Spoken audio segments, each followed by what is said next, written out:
स्वास्थ्य मंत्री डॉक्टर धन सिंह रावत ने राष्ट्रीय स्वास्थ्य मिशन उत्तराखंड के तत्वाधान में देहरादून में हुई 1 दिवसीय IEC मीडिया कार्यशाला और स्वास्थ्य संवाद में शिरकत की। इस दौरान उन्होंने कहा कि सरकार की ओर से संचालित स्वास्थ्य योजनाओं की सही जानकारी अंतिम व्यक्ति तक पहुंचे, यही हमारी प्राथमिकता है। इसके लिए मीडिया और IEC टीम की भूमिका महत्वपूर्ण है। कार्यशाला में सचिव स्वास्थ्य डॉक्टर R राजेश कुमार, अपर सचिव स्वास्थ्य अमनदीप कौर, महानिदेशक स्वास्थ्य डॉक्टर विनीता शाह समेत तमाम अधिकारी मौजूद रहे। और बहुत अच्छी बात यह है कि सभी मीडिया कर्मियों ने स्वास्थ्य विभाग के जो काम किए जा रहे हैं उसमें चूँकि आप ग्राउंड में रहते हैं और आपको हर प्रकार की सूचना आपके पास है,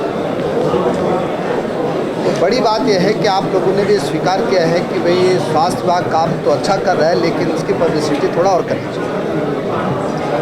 बाकी जो सुझाव आज आप लोगों ने दिए हम निश्चित रूप से उन पर अमल करेंगे और जो काम करने वाले होंगे उनको 3 महीने की टाइम बाउंड करके पूरा किया जाए और फिर 3 महीने बाद में एक स्वास्थ्य संवाद कार्यक्रम आपके बीच में और, क्योंकि देश के स्वास्थ्य मंत्री जी और हमारे मुख्यमंत्री जी की तरफ से हम लोगों को ये निर्देश दिए गए हैं कि वह स्वास्थ्य सेवाओं में और अच्छी जो है व्यवस्थाएं कैसे हो सकें। हमारे राज्य में 3 नए मेडिकल कॉलेज बन रहे हैं। देहरादून में कैबिनेट मंत्री सुबोध उनियाल ने मीडिया सेंटर में पत्रकारों से बातचीत करते हुए कांग्रेस पर जोशीमठ आपदा पर राजनीति करने का आरोप लगाया है। उन्होंने कहा कि इस समय कांग्रेस समेत तमाम दलों को चाहिए कि वो राजनीति करने के बजाय लोगों की मदद करें। कैबिनेट मंत्री सुबोध उनियाल ने कहा कि विगत दिनों से जोशीमठ में काफी विकट स्थितियां पैदा हुई हैं। मुख्यमंत्री पुष्कर सिंह धामी भी लगातार जोशीमठ पर नजर बनाए हुए हैं और वहां का दौरा करने के साथ साथ लगातार विशेषज्ञों के साथ बैठक भी कर रहे हैं। जेपी कॉलोनी में जो पानी का स्रोत फूटा है उसके बारे में जानकारी उपलब्ध कराई जा रही है, क्योंकि अभी तक सोर्स पता नहीं चल पाया। लेकिन जो सिल्ट भी उसमें आ रहा है तो उसको टनल के सिप से के पानी से उसकी एक कंपैरेटिव वो किया जा रहा है एग्जामिनेशन कि अगर वो टनल का पानी होगा तो निश्चित रूप से सरकार किसी भी बड़े कदम को उठाने से, प्रोजेक्ट को रोकने से भी पीछे नहीं रहेगी अगर ये लगेगा कि इन टनल्स के कारण अभी बिना किसी परीक्षण के, बिना किसी साइंटिफिक जांच के जो आरोप लगाए जा रहे हैं। और मैंने जैसे आपसे कहा कि ये टनल्स कांग्रेस की सरकार में भी बनी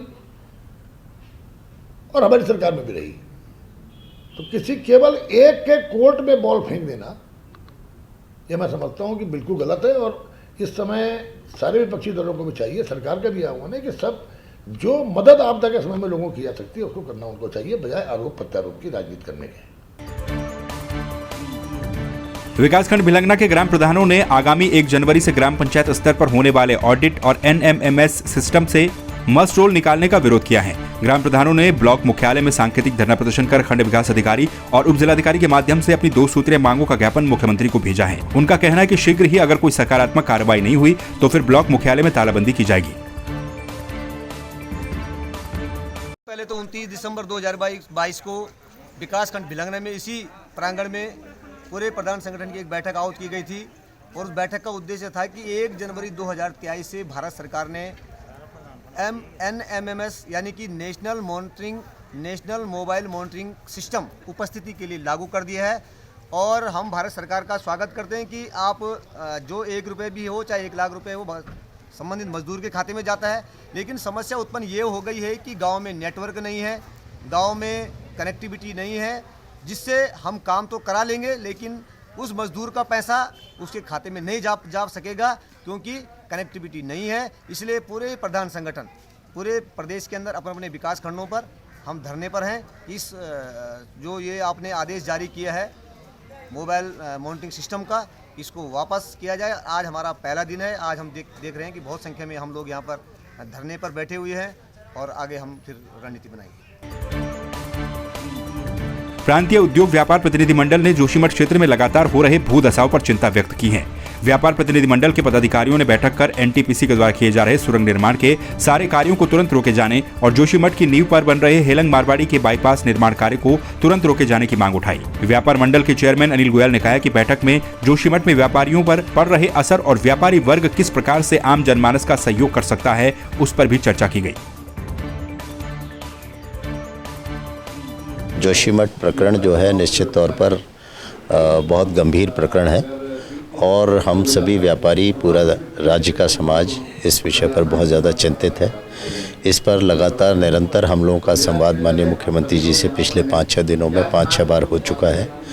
माननीय मुख्यमंत्री जी लगातार इस पर चिंता कर रहे हैं, माननीय प्रधानमंत्री जी इस पर लगातार चिंता कर रहे हैं, ऐसा हमारी जानकारी में आया है। ये हमारे लिए सुखद वो है, किंतु जिस तरह से वहाँ पर धरती फट रही है, जैसे कहते हैं, तरारे इतने चटक रहा है सब कुछ, ऐसा लगता है कि कोई बड़ी और ऐसी त्रासदी वहाँ पर ना हो जाए। इसलिए जल्दी से जल्दी वहाँ के लिए उनको अन्य जगह विस्थापित करने का इशू है, एनटीपीसी का संपूर्ण कार्य रोकने का इशू है। जो वहाँ एक बाईपास बन रहा है जो विष्णुप्रयाग तक जा रहा है हेलेंग से, उसको तुरंत कंप्लीट रोकने का इशू है और किस तरह से इसे दोबारा थोड़ा सा व्यवस्थित किया जाए, सुरक्षित किया जाए और इसको इसकी पुनर्स्थापना योजना क्या आ रही है, उसमें किस तरह से वहाँ के लोगों की चिंता की जा रही है, क्योंकि वर्षों से वो सिर्फ एक जोशीमठ नहीं है, उसके बराबर में हरसेल, इधर औली, उधर बद्रीनाथ धाम और मुझे लगता है इंडो चाइना बॉर्डर का सबसे प्रमुख नगर है तो जोशीमठ है। इसलिए वहाँ के निरंतर वहाँ के साथियों से भी हमारी बात हो रही है, उनके परिवार चिंतित हैं, वो सब चिंतित हैं और हम सब भी चिंतित हैं। इसलिए मेरा निवेदन है सरकार से भी कि जितनी जल्दी से जल्दी एनडीआरएफ की टीम वो भेज चुके हैं, एसडीआरएफ की भेज चुके हैं, सर्वे टीम भेज चुके हैं, केंद्र से टेक्निकल टीमें आ चुकी हैं, परंतु उसके बावजूद भी उन लोगों को सुरक्षित करने के लिए जो कुछ भी किया जाना चाहिए वो तुरंत प्रभाव से किया जाना चाहिए। जोशीमठ की आपदा पर लोक गायक पवन सेमवाल का गीत लोगों को खूब भावुक कर रहा है। पवन सेमवाल ने गीत के माध्यम से जोशीमठ की और जोशीमठ के लोगों की पीड़ा को बखूबी बयां किया है। सोशल मीडिया पर गीत को काफी पसंद किया जा रहा है। इस गीत को धर्मेंद्र उनियाल ने लिखा है।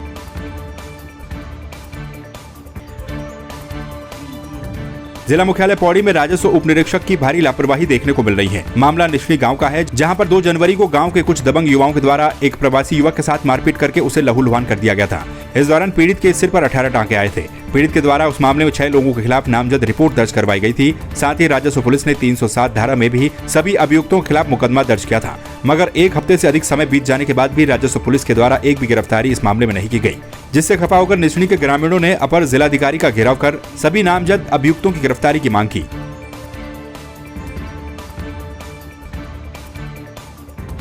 2 दिन का टाइम दे रखा है। 2 दिन के बाद अगर कार्रवाई नहीं हुई तो हम यहाँ पे धरने में बैठ जाएंगे, पूरे गांव इकट्ठा करके बैठ जाएंगे। कुछ इसमें आशा की कोई किरण नजर नहीं आ रही कि ये गिरफ्तारी करेंगे। मेरा बोलने का मतलब आज हम सब ग्रामीण यहाँ पे पहुँचे हैं, इसलिए पहुँचे कि ताकि जो इस टाइप के तत्व हैं जो गांव के अंदर मतलब इस टाइप का उग्रवाद फैला रहे हैं, उनको तुरंत अरेस्ट होना चाहिए और उनको जेल की सलाखों के पीछे जाना चाहिए। अब ये जो अभी थे चौहान जी, इन्होंने क्या बोला क्या नहीं बोला, ये कितने दिनों में कार्रवाई करेंगे मैं इसके बारे में तो बता नहीं पाऊंगा, मगर यदि 2 दिन के अंदर अरेस्ट हो सकते हैं तो मैं समझूंगा कि प्रशासन इसके ऊपर कार्रवाई कर रहा। तो फिर ये भैया ये जो जिस बच्चे पे मतलब मारपीट का केस है, इसकी प्राइवेट नौकरी है, इसने प्राइवेट नौकरी में जाना भी है। अब बेचारी इसकी बीवी भी है, बहुत परेशान है, छोटे बच्चे भी हैं। अब ये प्रशासन क्या कार्रवाई करता है, अब ये तो 2 दिन के बाद फिर आपके सामने फिर सब पुलिस पटवारी के द्वारा जो है विवेचना की जा रही है। इसमें पर्चा काट रहे हैं, सीडी के पर्चा काट रहे हैं और गिरफ्तारी जो है उन्होंने जो है रेगुलर पुलिस के लिए हस्तांतरण के लिए लिखा है। डीएम साहब के यहाँ डाक पहुँची है, लेकिन वहाँ से अभी ऑर्डर नहीं हुआ है। जब तक ऑर्डर नहीं होता तब तक राजस्व पुलिस में कार्य करेगी। और राजस्व पुलिस से अभी पटवारी से अभी बात हुई तो उन्होंने कहा कि 2 दिन का समय दे दो, 2 दिन के बाद हम कार्रवाई करेंगे।